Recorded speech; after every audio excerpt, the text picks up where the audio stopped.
ये कहानी पंजाब के एक पुराने गांव की है।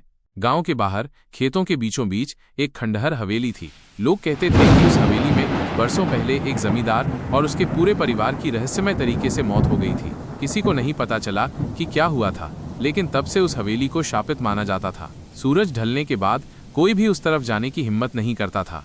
एक रात 4 दोस्त रवि, करण, सिमरन और प्रिया गांव घूमने आए। वे साहसी थे और भूत प्रेतों की कहानियों में बहुत दिलचस्पी रखते थे।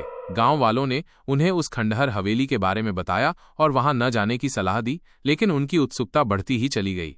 अगली शाम जब अंधेरा घिराया तो वे चारों उस हवेली की तरफ निकल पड़े। रास्ते में अजीब सी खामोशी छाई हुई थी और हवा में एक अजीब सी ठंडक महसूस हो रही थी। हवेली के पास पहुंचकर उन्होंने देखा कि उसके दरवाजे और खिड़कियां टूटी हुई थी और अंदर गहरा अंधेरा था।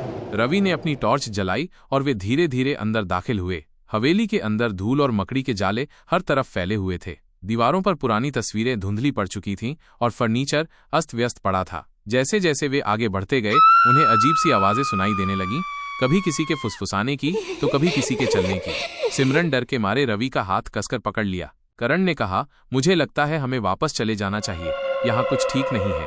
लेकिन रवि अपनी जिज्ञासा शांत नहीं कर पा रहा था। वो उस रहस्य को जानना चाहता था जिसके कारण ये हवेली इतनी डरावनी बन गई। वे एक बड़े कमरे में पहुंचे जहां एक पुरानी पेंटिंग दीवार पर लटकी हुई थी। पेंटिंग में एक जमींदार और उसका परिवार दिख रहा था। उनकी आंखें अजीब तरह से खाली और उदास लग रही थीं। अचानक कमरे की हवा ठंडी हो गई और टॉर्च की रोशनी टिमटिमाने लगी। उन्हें एक तेज चीख सुनाई दी जो धीरे धीरे धीमी होती चली गई। वे डर के मारे कांपने लगे। प्रिया ने कहा, ये क्या था? इससे पहले कि कोई जवाब दे पाता उन्हें एक और आवाज सुनाई दी, किसी के रोने की। आवाज हवेली के ऊपरी मंजिल से आ रही थी। रवि ने कहा, हमें ऊपर जाकर देखना होगा। करण और सिमरन डर रहे थे, लेकिन वे रवि को अकेला नहीं छोड़ना चाहते थे। वे धीरे धीरे सीढ़ियां चढ़ने लगे।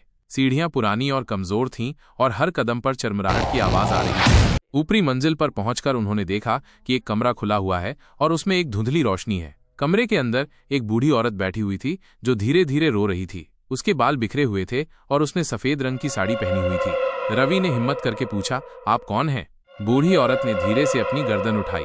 उसका चेहरा झुर्रियों से भरा हुआ था और उसकी आंखें लाल थीं। उसने एक डरावनी मुस्कान के साथ कहा, मैं इस हवेली की मालकिन हूँ, तुम यहाँ क्या कर रहे हो? उसकी आवाज सुनकर चारों दोस्त डर गए। वे समझ गए कि ये कोई साधारण औरत नहीं है। करण ने कहा, हम बस घूम रहे थे और गलती से यहाँ आ गए। बूढ़ी औरत हंसी। उसकी हंसी में एक अजीब सी उदासी और दर्द था। उसने कहा, गलती से? कोई भी यहाँ गलती से नहीं आता। यह हवेली तुम्हें खींच लाई है। अचानक कमरे की रोशनी और तेज हो गई और बूढ़ी औरत का चेहरा भयानक दिखने लगा। उसकी आंखें चमकने लगीं और उसके हाथ लंबे और पतले हो गए। सिमरन चीख पड़ी और पीछे हट गई। रवि ने टॉर्च उस औरत पर डाली, लेकिन वह गायब हो चुकी थी। उसकी जगह एक ठंडी हवा का झोंका महसूस हुआ। वे समझ गए कि वे एक भूतिया हवेली में फंस गए हैं। उन्हें वहां से निकलने का कोई रास्ता नहीं दिख रहा था। हर तरफ डर और रहस्य का माहौल था। फिर उन्हें एक और आवाज सुनाई दी, किसी के जोर जोर से दरवाजा खटखटाने की। आवाज नीचे के कमरे से आ रही थी। वे धीरे धीरे नीचे उतरे और देखा कि हवेली का मुख्य दरवाजा अपने आप खुल और बंद हो रहा था। डर के मारे उनके पैर जम गए। वे समझ नहीं पा रहे थे कि उनके साथ क्या हो रहा है। तभी उन्होंने एक साया देखा जो धीरे धीरे उनकी तरफ बढ़ रहा था। साया उस जमींदार का था जिसकी पेंटिंग उन्होंने नीचे के कमरे में देखी थी। उसकी आंखें गुस्से से लाल थीं और वो उनकी तरफ इशारा कर रहा था। रवि ने हिम्मत करके पूछा, तुम कौन हो और तुम हमसे क्या चाहते हो? जमींदार का साया और करीब आ गया और एक भयानक आवाज में बोला, तुमने मेरी शांति भंग की है, अब तुम्हें इसकी कीमत चुकानी होगी। ये सुनकर चारों दोस्त डर के मारे भागने लगे। वे हवेली के बाहर की तरफ दौड़े, लेकिन ऐसा लग रहा था जैसे हवेली का रास्ता कभी खत्म ही नहीं हो रहा था। हर तरफ अंधेरा था और अजीब सी आवाजें उनका पीछा कर रही थीं। किसी तरह वे हवेली से बाहर निकलने में कामयाब रहे और गांव की तरफ भागे। उन्होंने पीछे मुड़कर नहीं देखा जब तक वे गांव के सुरक्षित माहौल में नहीं पहुंच गए।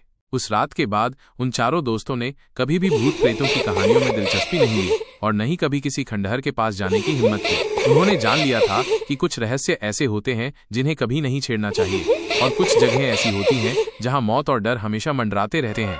ये कहानी उस खंडहर हवेली के रहस्य और उस रात के डर को हमेशा याद दिलाती रहेगी।